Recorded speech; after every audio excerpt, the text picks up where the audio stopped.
Olá, crianças, tudo bem com vocês? Olha só, hoje a gente vai estudar História, o capítulo 3, tá?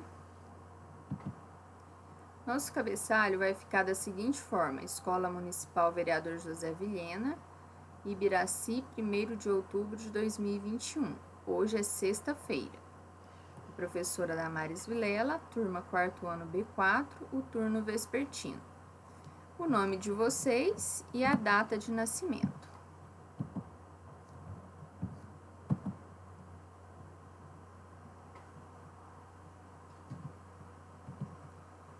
Nós vamos estudar Buriti Mais Educação, né, que é um livro do Programa Nacional do Livro Didático.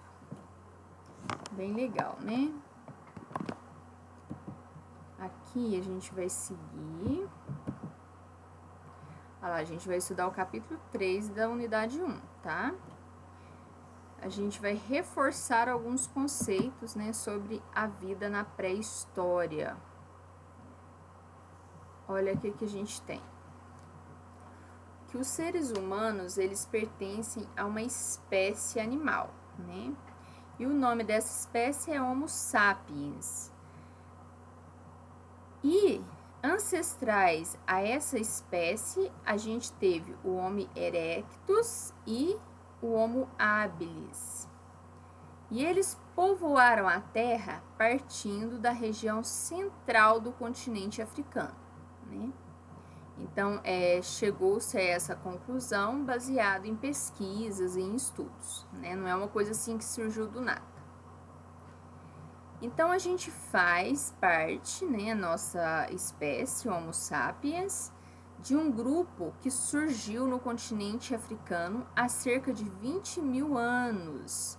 Então, assim, o nosso jeito que a gente é hoje, né, 2 mãos, 2 olhos, enfim, né? O nosso formato de corpo surgiu há 20 mil anos e aí se espalhou pela África, Europa, Ásia, Oceania e América, né?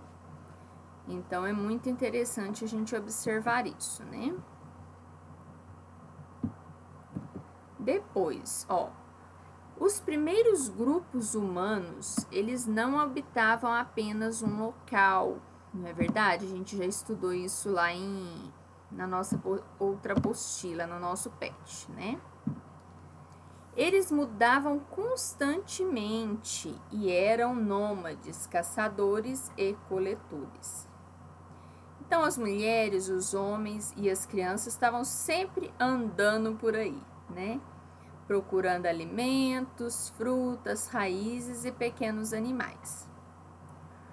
O nosso glossário, olha lá, ele dá o conceito de nômade. O que é nômade? É aquele que não tem habitação fixa, que vive permanentemente mudando de lugar, né? Então, uma vez que não tem habitação fixa, vai ficar perambulando por aí. Eles devem ficar mais cansados que nós, né? De ficar andando para um lado e para outro. Aqui a gente tem a foto, né? Molde de crânio fossilizado de um menino da espécie Homo erectus. E ele foi datado de aproximadamente 1,1 milhão de anos e descoberto no Quênia, na África. Quênia é um país da África, em 1984. Então, a Damares estava aí com 3 anos quando foi descoberto esse fóssil do Homo erectus. E é um menino. Olha como as pesquisas são aprofundadas, né? Detalha tudo e mais um pouco, né? Detalha que é menino, detalha a espécie, detalha que foi encontrado, quer dizer, que viveu há 1,6 milhão de anos.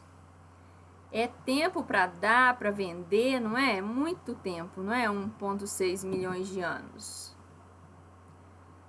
Aqui a gente tem, o Paleolítico. Ele coloca entre parênteses que paleo significa, faz referência a antigo, e lítico faz referência a pedra, né?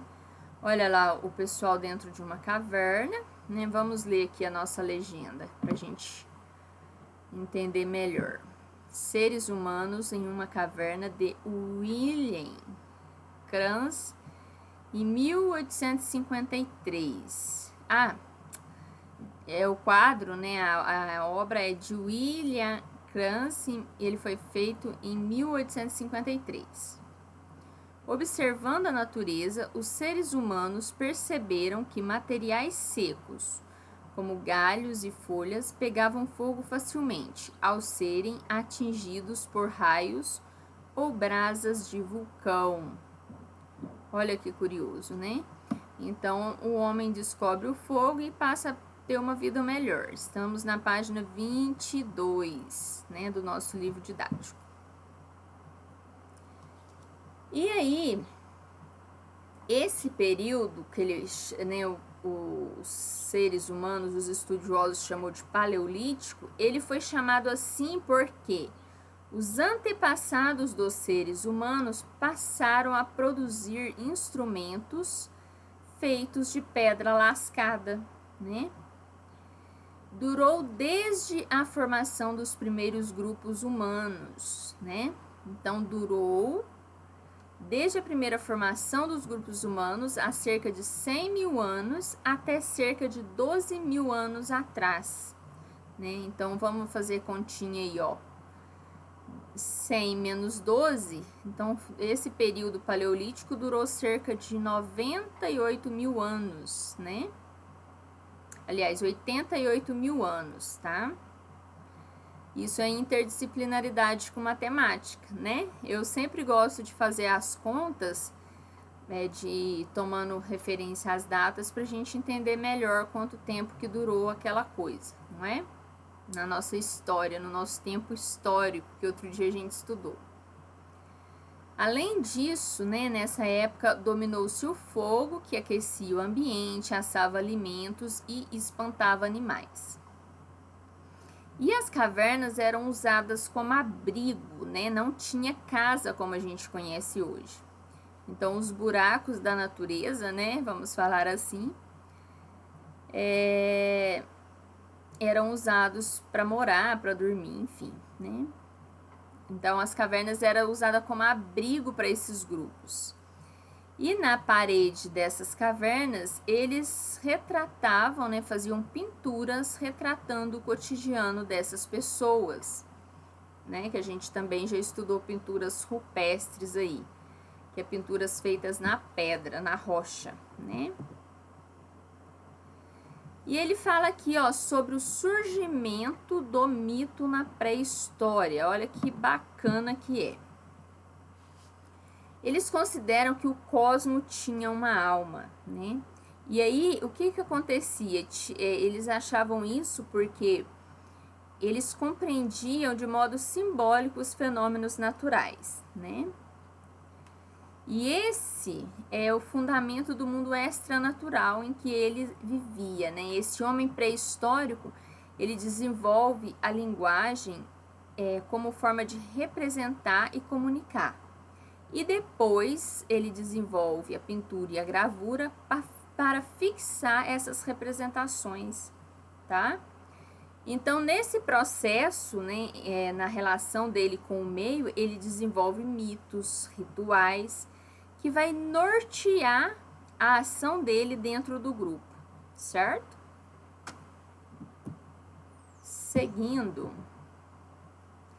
temos uma perguntinha. O que foi o Paleolítico? Então, aí nas linhas de vocês vão estar escrevendo, né, o que foi o Paleolítico, né? Depois a gente tem uma questão de numerar a segunda coluna de acordo com a primeira. Olha só. Eu tenho aqui, ó, aqueles que não têm habitações fixas. Onde vocês acham que vocês devem colocar o número 1? Muito fácil, não é?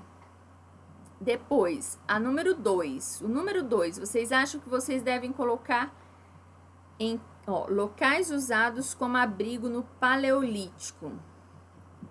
Quem foi usado como abrigo? Caverna, pintura rupestre? Depois, a número 3, representações das cenas cotidianas nas paredes das cavernas. Então, vocês vão aí colocar o número 3 em qual quadradinho, hein? Bem tranquila essa questão, né? Na número 3, ele propõe que a gente observe a imagem. E depois, a gente vai descrever as atividades dos seres humanos da pré-história do Brasil. Olha só. Aqui ele fala, ó, pinturas rupestres do período neolítico. Neolítico vem depois do paleolítico, né? Caverna Magurá, na Bulgária, é uma foto de 2015. Olha só, né? Que interessante esses desenhos. Aqui a gente tem uma atividade que fala da arte rupestre, né? E aqui ele coloca assim, que vocês podem imitar as técnicas dessa forma de expressão utilizando a terra como corante, tá? Então, vocês podem fazer aí na casa de vocês, né? Pega a terra, diferentes tons de terra, né? Pega a cola branca, pode misturar um pouquinho para dar uma amolecida, né? E um pouquinho de água. E aí, vocês vão num papel, né? Que fala cartolina, mas pode ser numa folha comum. Vocês vão estar pintando desenhos com essa terra, tá? É bem legal, né, a gente pensar nisso. Estamos na página 23, passando para a página 24. Agora a gente vai estudar um pouco do Neolítico, ó. Vamos ver. Houve nesse período ocupação de regiões próximas a rios, né? Aqui, ó, o crescente fértil. Tá vendo aqui? Crescente fértil. Né? Palestina, Fenícia, Mesopotâmia. Esse mapa aqui, se não me falha a memória, tem até na Bíblia. Pega uma Bíblia para vocês verem, tem desenho desses mapas aqui, ó. Né? Aqui Palestina, Mar Vermelho, né? Golfo Pérsico, Ásia Menor. Olha que bacana. Então, vamos seguir aqui com nossos estudos, né? Tem uma rosa dos ventos aqui, ó. Então, estamos fazendo interdisciplinaridade com geografia, né? Porque também tem mapas. Então, há cerca de 12 mil anos atrás, ou seja, alguns grupos humanos iniciam a fabricação de instrumentos mais sofisticados, com pedras polidas, né? E eles passam a se fixar onde havia facilidade de obter água e mais alimentos. Eles passam a caçar e a coletar frutos, apenas em regiões próximas de onde tinham se fixado. E aí, isso gerou a questão lá do sedentarismo, né? Eles começaram a permanecer no mesmo lugar. Os rios foram muito importantes nesse processo, não só por causa da pesca, vamos ver por que também, né? Mas também porque grupos de animais iam beber água e aí isso facilitava a caça, né? Eles perceberam isso, né? À margem desses rios também ficavam terras férteis e úmidas após as chuvas e cheias. Então, as pessoas podiam plantar, colher, né? E aí, essas áreas ficaram habitáveis, né? Essas áreas próximas dessas, que estavam assim, as terras úmidas e férteis, aí o homem plantava, se instalava ali, né? E usufruía daquele ambiente, né? E aí, todos esses fatores juntos, ao longo de centenas de anos, quer dizer, ó, a gente não está falando em décadas, que faz referência ao número 10, né? A gente está falando em centenas de anos, né? Muitas centenas de anos. Então, assim, são muitos anos mesmo. Vai ajudar no processo de fixar o homem igual a gente vive hoje, fixados, né? Mas isso não acontece ao mesmo tempo em todas as regiões do planeta, não, sabe? Muitos grupos humanos vão começar a cultivar a terra muitos e muitos anos depois, né? Outros plantam alguns produtos, mas mantêm a caça e a pesca como atividades centrais. Então, assim, há uma variação de comportamentos, vamos falar assim. Ó, uma foto de 2014 lá no Egito, olha o que tem, ó, margem do rio Nilo, com plantação de frutas, né? Então, esse mesmo rio que foi ocupado lá na época das cheias, ele está sendo utilizado hoje em 2014, está muito próximo da gente, faz 7 anos isso, né? Estamos em 2021. Se vocês fizerem a conta 2021 menos 2014, vocês vão ver que é super recente essa foto, né? No nosso tempo histórico. Estamos na página 24, caminhando para 25. Aqui temos um textinho chamado Cosmos, de Carl Sagan. Ai, como pronuncia? Ele comenta aqui, ó. A maioria de nós dorme ao ar livre, debaixo de uma árvore ou em seus galhos. Usamos pele de animais como roupa para nos aquecer, cobrir nossos corpos e algumas vezes como cama. Então, olha só, as peles de animais servem de cama, né? Ele fala, quando usamos as peles dos animais, sentimos o poder deles. Olha só. Então, pulamos com a gazela, caçamos com o urso. Há uma ponte entre nós e os animais. Caçamos e comemos animais. Eles nos caçam e nos comem. Somos parte um do outro. Fazemos ferramentas e nos mantemos vivos. Alguns de nós são bons em tirar lascas ou lâminas, afiá-las e poli-las, bem como achar pedras. Um dia houve uma tempestade com muito raio, muito trovão e muita chuva. Após a tempestade, houve movimentos e estalos na floresta próxima. Fomos ver. Havia uma coisa saltando, quente, brilhante, amarela e vermelha. Nunca tínhamos visto isto antes. Um de nós teve um pensamento muito bravo e perigoso: capturar a chama e alimentá-la um pouco e torná-la nossa amiga. Carregamo-la conosco. Temos uma chama-mãe para alimentar lentamente, para que não morra de fome. A chama nos mantém aquecidos em noites frias, nos dá a luz. Algumas vezes somos comidos, mesmo por pequenos animais como hienas e lobos. Agora é diferente.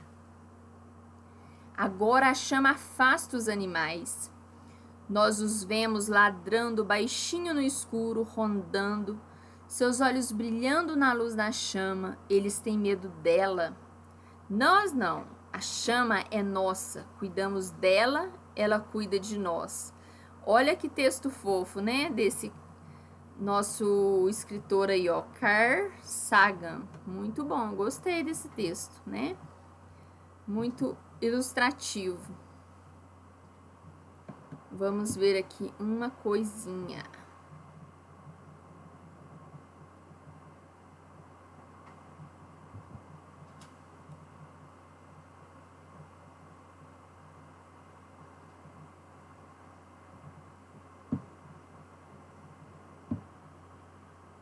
Olha só, aqui a gente tem uma questão, número 4, que fala para a gente completar as frases de acordo com a legenda. Então, a gente vai utilizar ou a palavra paleolítico ou a palavra neolítico, tá? Então, aqui, ó, durante um longo período chamado de a maioria dos grupos humanos manteve a forma de vida nômade. Qual foi esse momento? Vocês vão completar. Durante o período, ou neolítico ou paleolítico, os grupos humanos começaram a fabricar instrumentos mais sofisticados com pedras polidas. né? Então, vamos lá, vamos ver se vocês vão acertar tudo, hein? A letra C, o Paleolítico ou o Neolítico também é conhecido como Idade da Pedra Lascada por causa das ferramentas feitas de pedra. Depois a letra D, no qual período, né? Vocês vão colocar, os grupos humanos começaram a domesticar animais e a praticar a agricultura. Depois, número 5, o que foi o processo de sedentarização? No número 6, qual a principal característica? Vocês vão observar o mapa da página 24 e responder as questões. Qual é a principal característica da região chamada Crescente Fértil? Temos muitos rios lá próximo, né? Aí ele pergunta, assinale a alternativa que apresenta o nome dos principais rios do Crescente Fértil. Aí vocês vão marcar X, super tranquilo, né? Agora a gente vai ver um pouquinho da fixação dos grupos humanos na América, olha. Quando falamos do início da história do Brasil, é comum pensarmos no encontro entre os povos indígenas e os europeus ocorrido em 1500, né? A história do Brasil, ela não começa apenas depois da chegada dos portugueses, né? Porque, na verdade, o território que depois seria chamado de Brasil, ele começa a ser ocupado por grupos humanos há pelo menos 20 mil anos. Então, faz muito tempo que tem gente aqui, né? Não é só 500 anos, não. E até o momento, né, não há consenso entre os cientistas sobre a origem do homem americano. Mas, com base em vestígios históricos, é possível a gente saber que houve duas importantes migrações de grupos humanos que teriam partido da África para a Ásia e para a Oceania e desses continentes para a América, né? Essa travessia desses seres humanos, elas ocorreram no Estreito de Bering, entre a Sibéria e a Rússia. Não, entre a Sibéria e o Alasca, lá, a Sibéria fica na Rússia, né, e o Alasca nos Estados Unidos. Então, tinha um estreito, assim, um pedacinho de terra que eles caminharam e conseguiram passar de um lado para o outro. A nossa questão 7 vai falar, observe o mapa e localize o Estreito de Bering. Ele fica perto ou longe do Brasil? O Brasil tá aqui, né? E aí esse pessoal veio daqui, correu para cá, veio e preencheu o mundo inteiro, né? Hoje a gente tem ser humano pra caramba aí nesse mundo. Agora a pergunta né? Como que eles conseguiram atravessar o Oceano Glacial Ártico e o Oceano Pacífico se não existiam embarcações sofisticadas, não é? Porque, há aproximadamente 20 mil anos, a formação das geleiras facilitou a ligação entre as pontas dos continentes americano e asiático no hemisfério norte. E a baixa nas águas dos oceanos teria feito surgir ilhas que facilitaram a travessia no hemisfério sul, né? Então, foi possível que os grupos humanos migrassem para a América. Esse processo demorou milhares de anos para acontecer, né? E aí, a gente tem que várias descobertas recentes de artefatos de pedra e outros vestígios, né, indicam que a presença de grupos humanos na América pode ser anterior a essas travessias, né? Então, assim, é bastante complexo a gente entender completamente essas histórias, né? Estamos na página 26 do nosso livro didático. Ele fala aqui, a arqueologia e a pré-história no Brasil. Quando queremos conhecer as sociedades desaparecidas, a gente não dispõe de textos, né? porque eles não utilizavam escrita. Então, os índios não escreviam. Então, a gente depende só desses vestígios materiais que eles deixaram sem querer, querendo, né? Então, os especialistas, os estudiosos, vai estudar os restos de corpos, instrumento, atividade, moradia, né? E esses especialistas têm o nome de arqueólogos, né? Eles têm os mesmos objetivos dos outros pesquisadores das ciências humanas, mas vão usar método e técnica diferente e dependem desse estudo de vestígios materiais, né? Eles dão importância muito à cultura material, né? Quanto aos aspectos de vida cotidiana e ao ambiente que viveu esse pessoal lá antigo, né? Aqui a gente tem, ó, o que é o glossário para sítio arqueológico? É o local onde são encontrados vestígios dos grupos humanos que viveram no passado.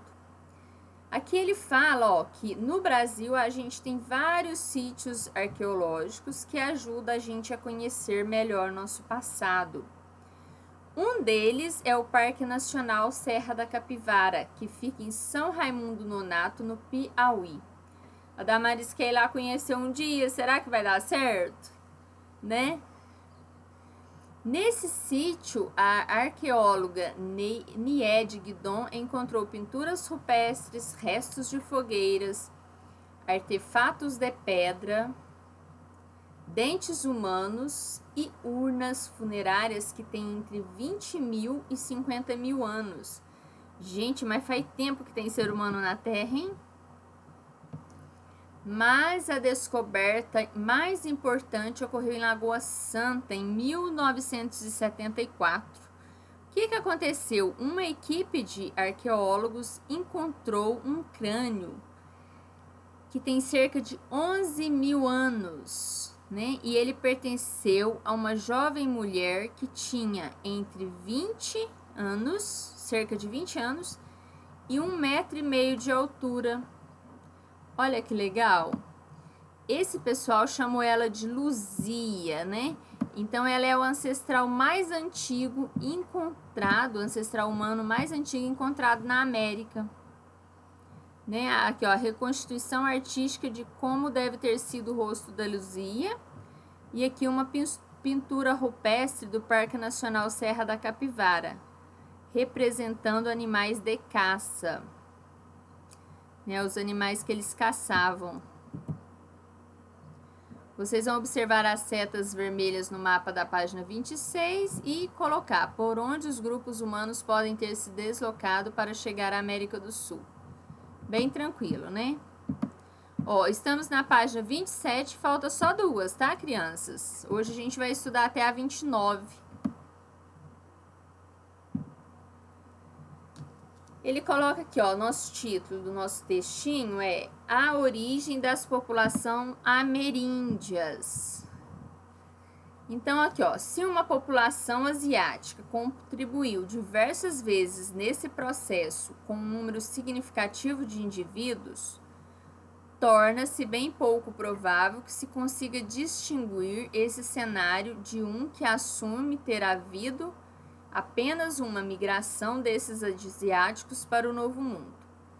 Portanto, é possível conhecer quantas populações asiáticas diferenciadas contribuíram para a formação dos povos nativos americanos, mas não é possível saber em quantas migrações essas contribuições ocorreram, né?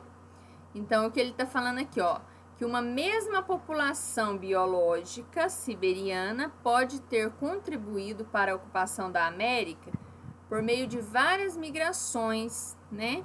Então, assim, pode ter ido uma época, depois outra, né? E aí foi constituindo nossa raça, né? Aqui da América. Olha, outra questão que a Damaris acha bastante interessante é essa aqui, ó. Há mais de 11 mil anos, quando Luzia viveu na região do atual estado de Minas Gerais, não existiam casas, aquecedores, máquinas de costura ou fábricas para produzir tecidos ou roupas. Então, como é que as pessoas faziam para proteger o corpo do frio, né? Evitar cortes e arranhões na pele? Como será que eram feitas as vestimentas? Olha que bacana, né? Como temos história para contar. Ó, pré-história. Muitos seres humanos se abrigavam em cavernas e usavam o fogo para se proteger do frio e da chuva. Com ferramentas pontiagudas, olha só, feitas de pedras lascadas e de ossos e chifres, eles retiravam a pele e o couro dos animais e os utilizavam como vestimenta. Olha só. Com o tempo, alguns grupos passaram a entrelaçar fibras vegetais e couros macios para tecer vestimentas que protegessem o corpo. É muito legal, né? Estudar um pouco aí de como foi o que nossos antepassados passaram, né? Aqui a gente tem a antiguidade, ó. A construção de moradias foi sendo aprimorada. Foi melhorando a proteção contra o frio, a chuva, o sol, o vento, não é? Então as vestimentas, elas tinham a função de proteger o corpo e também passaram a demonstrar o poder político, religioso e econômico de diversos grupos sociais, né? Olha lá, ó, dependendo dos tipos de fibra, como eram confeccionadas, a gente tem o poder religioso, político e econômico sendo mostrado, né? Ó, no Egito Antigo, por exemplo, os ricos e poderosos usavam linho muito fino e a população pobre usava algodão rústico. Olha lá, ó, detalhe do encosto de um trono de cerca de 3.500 anos no Egito. Então, desde aquela época, a gente tem essas diferenças, né, sociais aí, de classes sociais. Então, a gente observa, né, quando a gente estuda a questão do vestuário, que ele é direcionado tanto em relação à forma quanto a seu significado, né? Então, esses trajes, eles vão se relacionar a usos e costumes pertencentes a uma época e vão caracterizar as mudanças históricas, econômicas e sociais, né? Tanto o vestuário quanto os adornos vão ser, né, resultante das perspectivas da cabeça das pessoas, dessas culturas, né?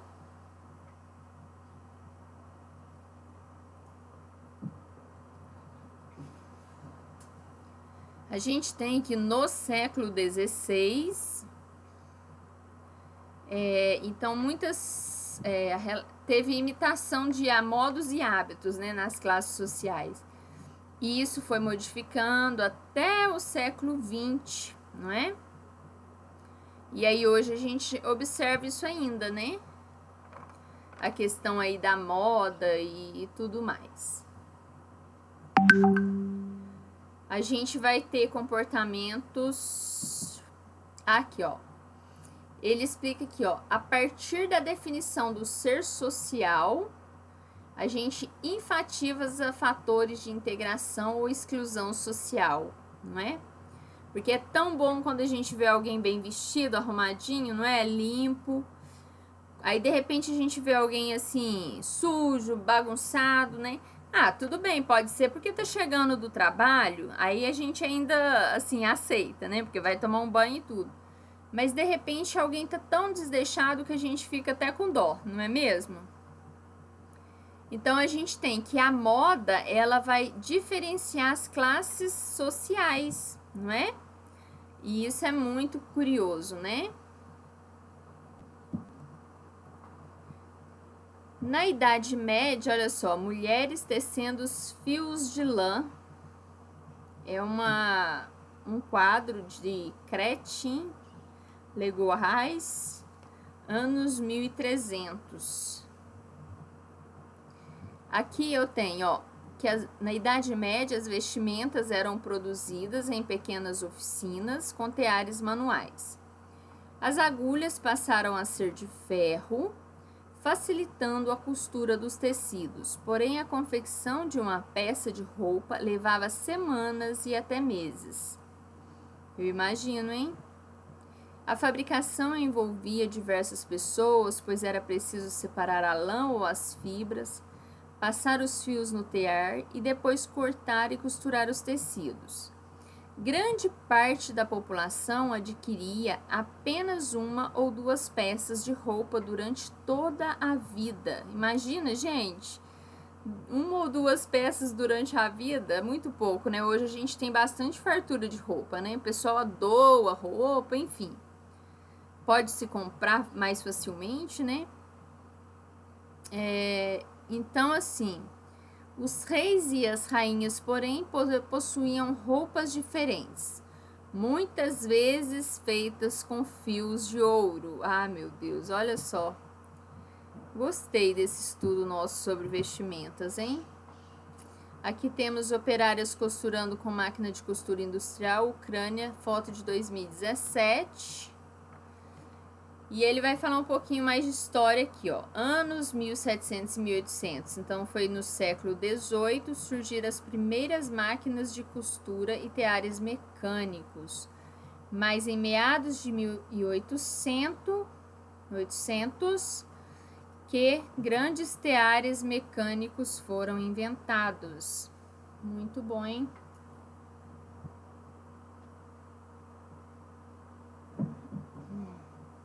E aí essas máquinas, elas eram movidas a vapor, né? Então aí passou a fabricar tecido de forma rápida, sabe? E aí, se tem mais tecido, né, tem mais roupas fabricadas. É a última parte da nossa apostila, do nosso livro didático, quer ver? Aqui, ó, aqui é a página 29. A gente tem aqui, ó, interior de fábrica de fios e tecidos no município de São Paulo, estado de São Paulo, no ano de 2017. Deve ser legal, hein, conhecer uma fábrica dessa, não?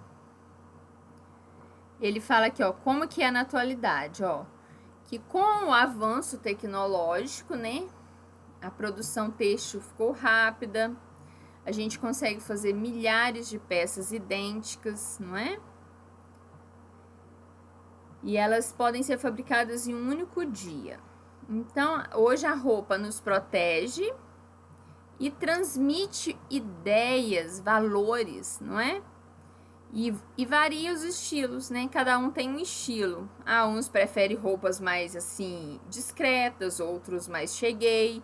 Uns preferem uma cor só, outros mais coloridas, né? E aí, a nossa perguntinha, ó. Quais foram as principais transformações na forma de produzir as vestimentas? Então, muitas delas, né? Tem a questão que não era feita com máquina, depois passou a ser feita com máquina. Antes, a agulha, será que era de madeira? Depois passou a ser de metal, né? E aí, nesse processo todo aí que a gente estudou, vocês acreditam que a gente pode afirmar que as roupas têm uma história, crianças? Com certeza, né? Muita história, né? E aí vocês vão falar, porque a gente estudou nesse capítulo do texto, né, a evolução histórica das vestimentas e a forma de produzi-las, não é? Então, foi isso, crianças. Espero que vocês tenham gostado da nossa aula, né, de hoje. Fiquem com Deus e até amanhã para nossa aula do sábado letivo, certinho? Bye, bye!